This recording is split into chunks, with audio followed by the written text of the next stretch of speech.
Hi everyone, this video is on linear regression and I'm going to introduce the topic and do a sort of a work example for you. Now we say regression, but we are specifically talking about linear regression. And when I say linear regression, what am I talking about?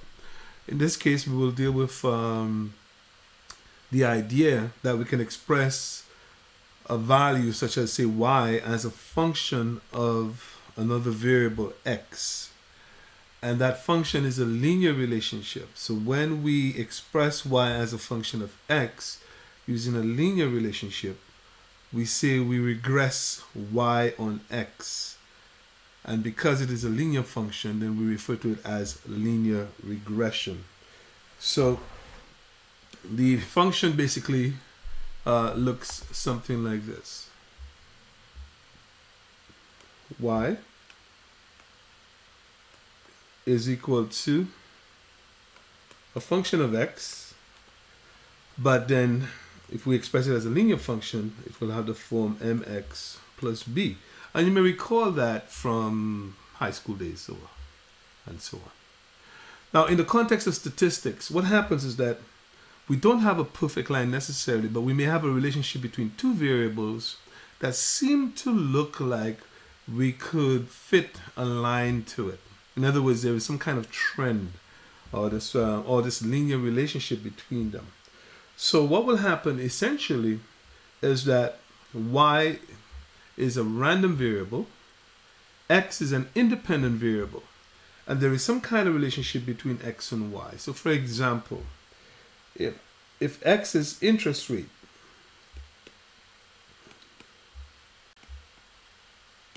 that interest rate could actually affect house prices. So therefore, our independent variable would be the interest rates and the house prices would be the y's. But we know that y is a random variable in the sense that every interest rate is not going to give you exactly the same price of a home, right? There's going to be, so if the interest rate turns out to be 5.5% for a mortgage at this point in time, there will still be homes that have different prices, okay? So the idea that we're making here, or we putting forward, is that y, yes, depends on x, so the house price depends on the interest rates, but it's not a perfect relationship. So usually what we do is we collect data and then we draw this sort of scattergram, which will give us a sense of how x and y might be related. So this is the y-axis, x-axis. Kind of look, to see if there's this relationship between x and y. Or it could be an inverse relationship. So for example, when interest rates go up, the value of house prices may tend to go down because of the fact that if it's too expensive to buy a house, people may want to lower the prices so that way we can have some sales happening. So in statistics, a linear regression line looks something like this. We will have y is equal to beta 0 plus beta 1 x. Plus, because it's not perfect, there's a little error term that we would have to add on to get the value of y. In other words, while most of it can be predicted by this linear part, b0 plus beta 1 x, or beta 0 plus beta 1 x, the point may not necessarily fall directly on the line, and that difference between what the line is suggesting and what that point is, y, is a little value we call epsilon, which is kind of like an error, okay? So that's, if we had all of the possible values of x and all the possible values of y, this would be our regression equation for the population.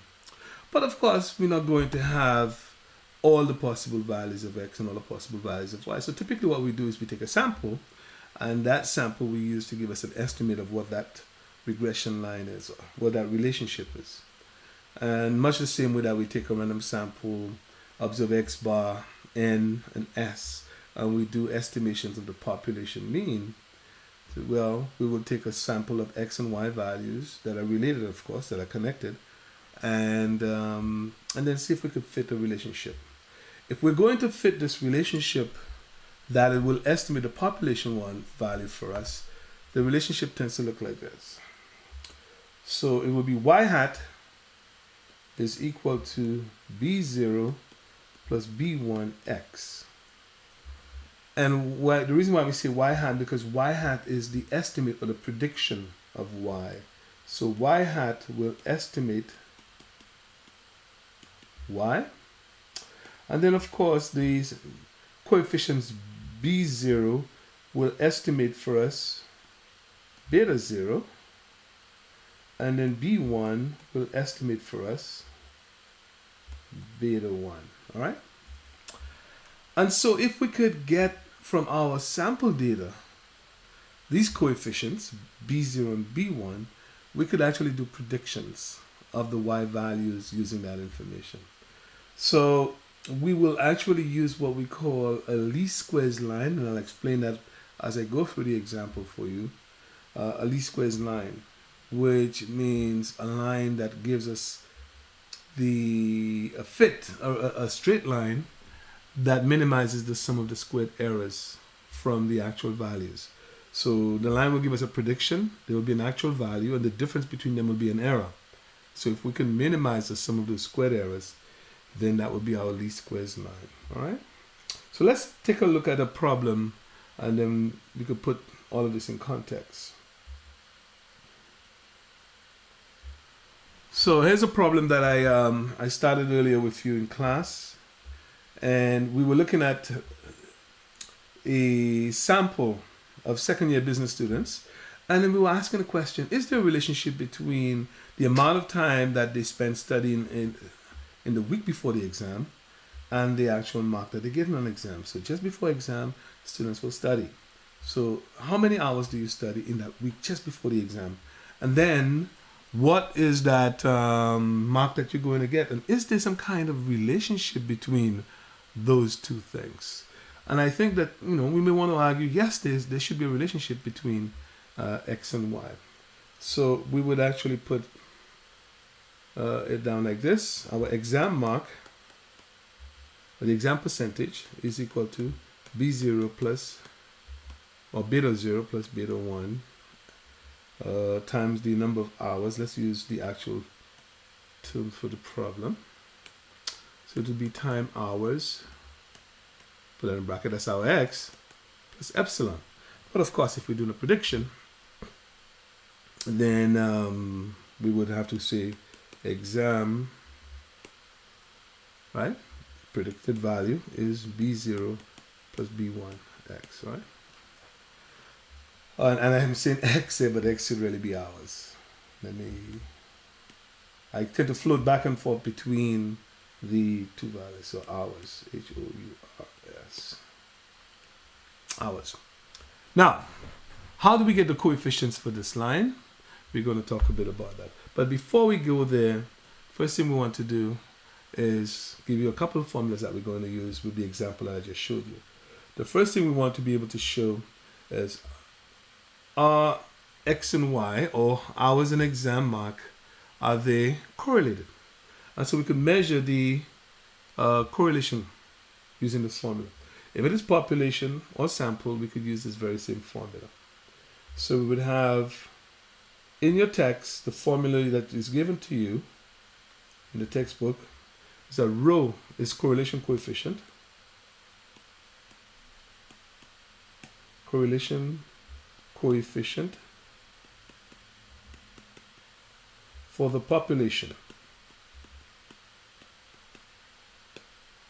Oops.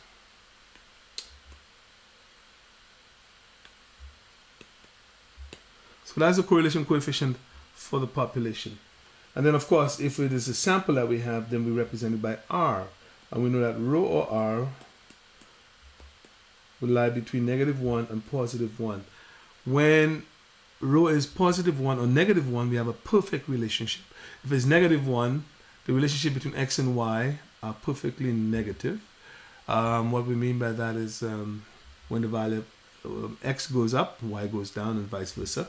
But then if it is positive 1, when the value of y goes up, x also goes up. Or the value of x goes up, y also goes up as well. So we could measure the correlation coefficient by using the following formula.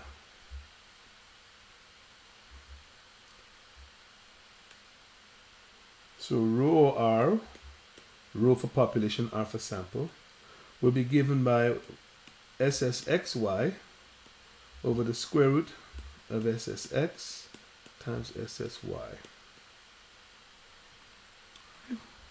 And that gives us the correlation coefficient. Now your textbook have a slightly different formula, but it will give you exactly the same result. Here's what your textbook gives you.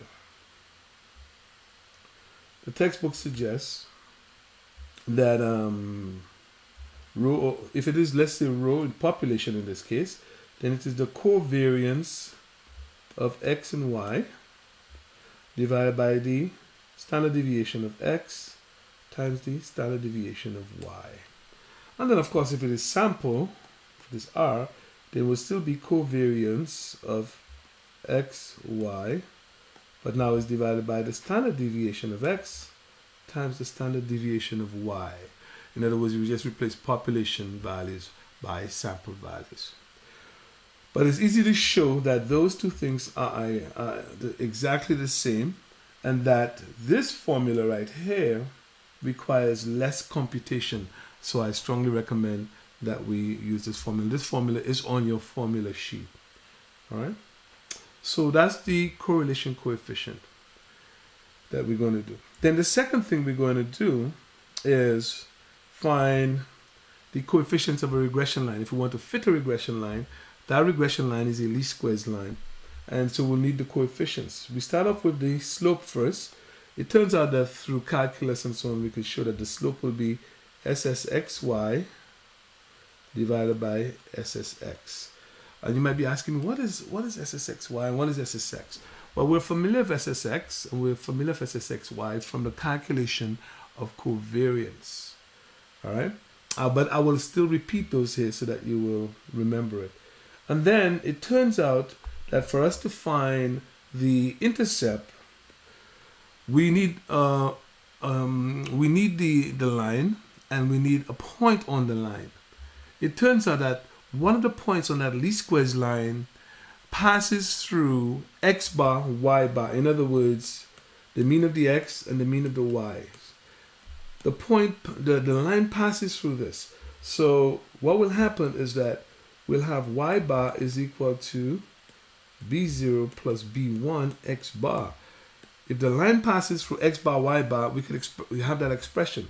So by solving for b0, we will have b0 is equal to y bar minus b1 x bar. So that's the formula we use to calculate the intercept. That's the formula we use to calculate the slope. All right? So let's get going for our sample problem. And then we will be applying these formulas. First, we'll find the correlation coefficient to see if the correlation is strong. And then we will find the actual least squares regression line. So let's do that. I got to go back to the question so that we could read it. So what we see that we have is that we have a random sample of 10 students, and we have the number of hours that the students studied. Okay, we have the number of hours that they studied right here, and then the exam mark that they received. Now it's slightly off center, but student number 1 studied for 25 hours and received a mark of 93. Student number 2, 12 hours and received a mark of 57, and so forth. So the question is, which is x and which is y if we're thinking in terms of x and y? Well, remember, x is the independent variable and y is the dependent variable. So exam mark is dependent on the number of hours that you study. So therefore, y will be our exam mark and x will be our hours of study. So that's what we're going to do. And then we will actually calculate a number of values using this data. It's best to kind of just do this in Excel, but we have to calculate the following values. And I'm going to show it, explain to you why. So here we go. Since we're going to need SSX, SSY, SSXY, and all that sort of stuff, we're going to need the following. Now, we know which is X and we know which is Y. We will need the sum of the X's, and we need the sum of the Y's, and I happen to have some of that information available for you. The sum of the X's adds up to 188. The sum of the Y's turns out to be 793. The sum of the X squared, so if you take each X value and square it and add them up, comes up to 3,832. The sum of the Y squareds comes out to 65,143. So you take each Y value, you square it, and then add them up. If we do that, we will get this formula right here. I mean these values. And then last but not least, we want the sum of X times Y. Sum of X times Y. So you take each X value and multiply it by its corresponding Y value, and then add them all up afterwards. So the 25 by the 93, we would have to look at that. So if you take each of them, you multiply 25 by 93, 12 by 57, 18 by 55. If we do that, then we will get, and then add them up afterwards, we will get the sum of X times Y. That turns out to be 15,540. And we need this data to calculate the following: SSX. SSX is the same numerator under the square root sign when we are calculating, standard deviation. It is the sum of X squared minus the sum of X all squared over n. In this case, n is 10. X squared, the sum of X squared is 3832. Sum of X is 188. If we substitute in this formula, where we put 3832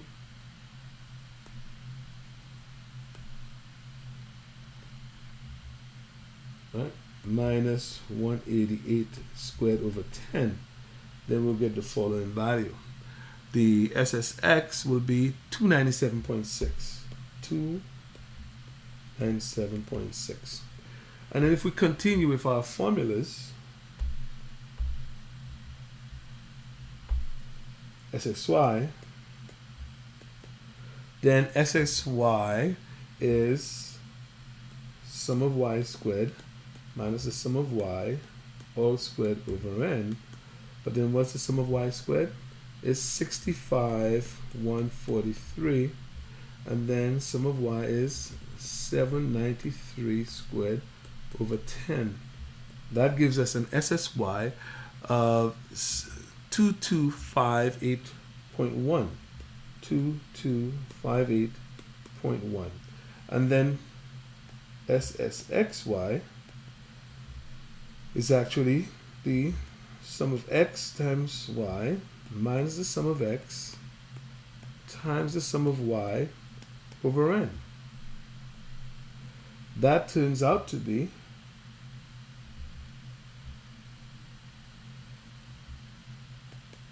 15,140 minus 188 times 793 divided by 10. And that turns out to be SSXY is 631.6. 631.6. So now we have the values that will allow us to find the correlation coefficient and also find the least squares regression line. Let's do that. So to find the correlation coefficient, since it is sample, is R, SSXY over the square root of SSX times SSY. And so we will have 631.6 over the square root of 188. There we go. No, we need 297.6 and then SSY, which is 2258.1. 2258.1. This turns out to be 0.7705.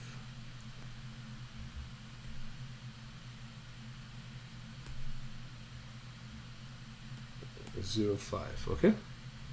That is the correlation coefficient. Remember, R is supposed to be between -1 and +1, so that's great. But I look at it, it's fairly large and it's closer to 1, which means one, that exam mark and hours of study are positively correlated. Exam percentage and hours of study are positively correlated. All right, so that's basically your description of that observation right here. They're positively correlated. Let us find the slope and the intercept. First thing we do is we find the slope. Slope beta 1 is SSXY over SSX, which turns out to be SSXY is we have here 631.6, and SSX, recall, is 297.6. That gives us 2.122 as the slope of the line. We have to be able to interpret the slope and the intercept. What does that tell us? Well, it tells us that for every additional hour of study, your exam percentage will increase by 2.122%. So that's the value of an hour of study, 2.122%. Let's find the intercept, B0. So we're going to need X bar and Y bar for this. Well, Y bar is the sum of Y over N, but we know the sum of Y is 793. So it's 793 over 10 minus B1, which is 2.122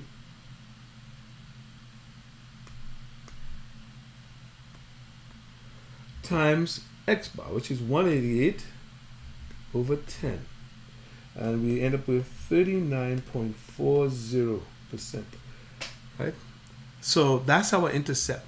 So when we draw this line, if we draw this line of exam mark versus hours of study, if this is 39.4, then the regression line crosses the axis at that point.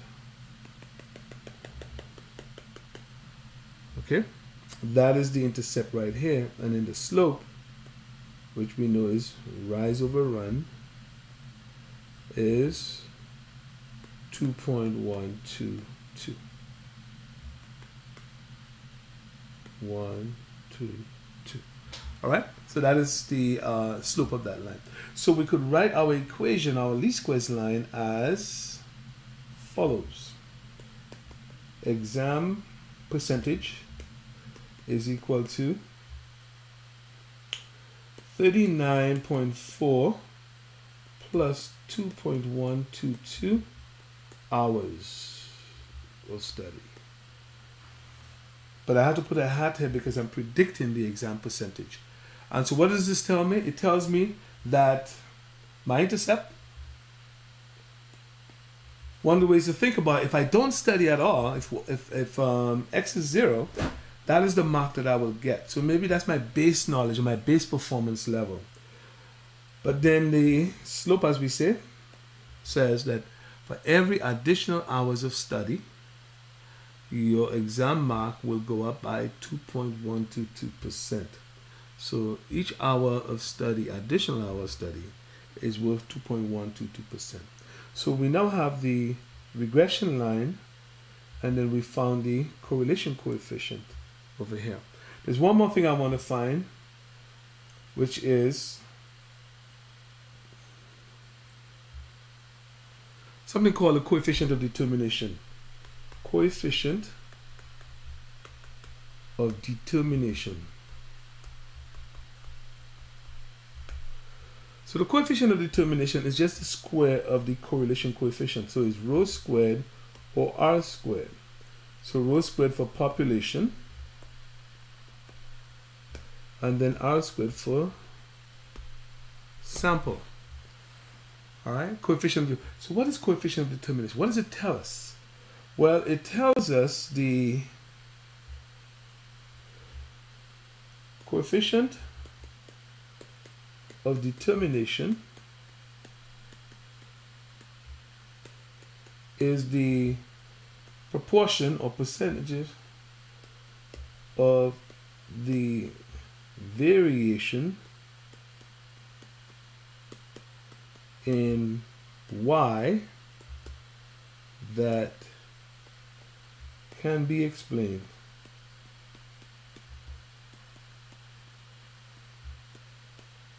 by the regression line.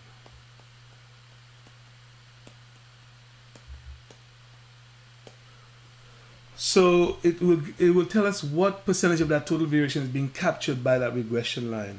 And of course, the higher the percentage, the better the line. Just to kind of give you an illustration of that. If I have a line where all the points fall on the line, then the correlation coefficient will be 1. So rho will be 1. If I take rho squared, it's also 1. Rho squared is also 1. What does that mean? It means that 100% of the variation in the values of y is explained or captured by that regression line. All right? 100%. And then, of course, once it gets off of 1, so for example, in our case, 0.7705, if we now square this, we get 0.59. Let's see here. I got to find that value.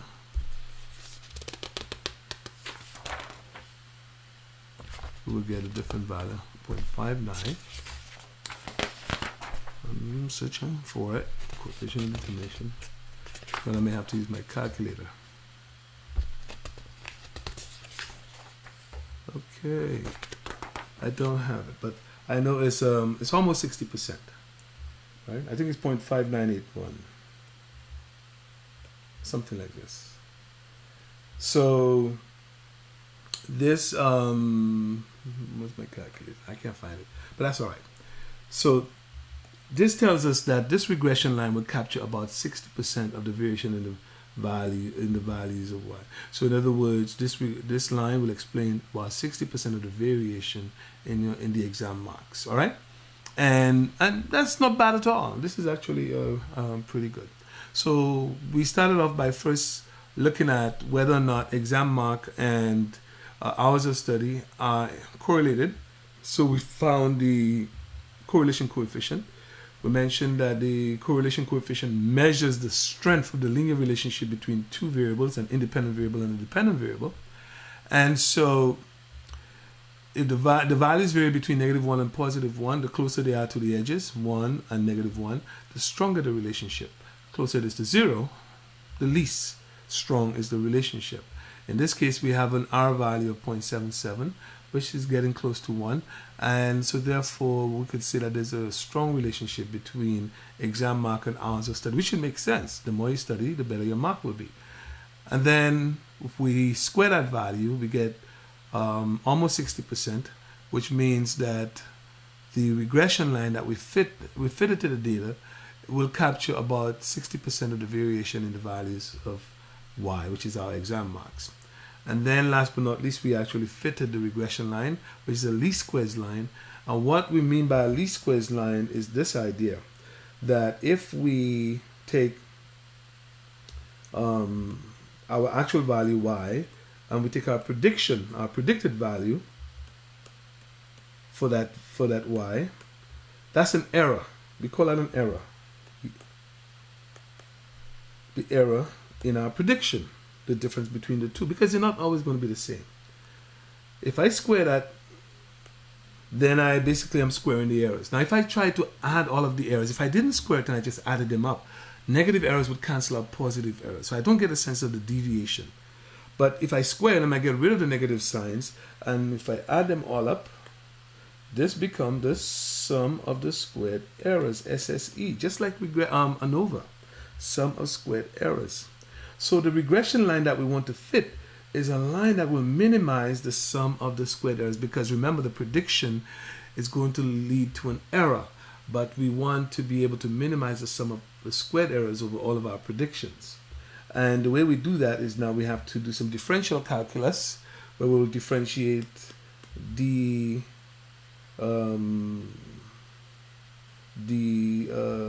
function right here, which is the error term, the SSE, the errors, and the error function, that is. And we have to differentiate it now with respect to B0. Then we have to differentiate with respect to B1,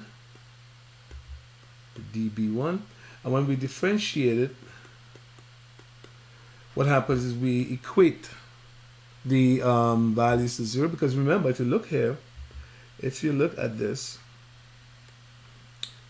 this is a quadratic.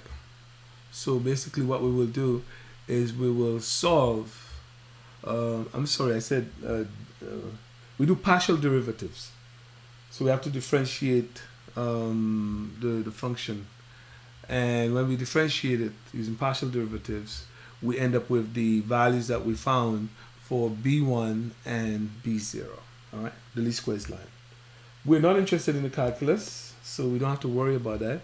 All we need to know is that calculus brings us to the answer that we have about the slope B1 being SSXY over SSX. It can be proven that after you do all of the calculus and everything, you'll get here, and that B0 is such that the line passes through the mean value of X and the mean value of Y.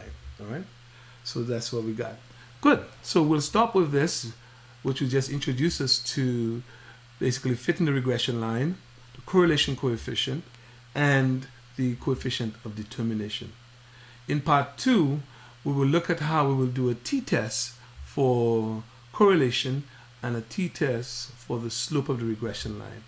In part 3, we will look at interval estimation, where we will actually calculate confidence intervals for involving regression. So off to part 2.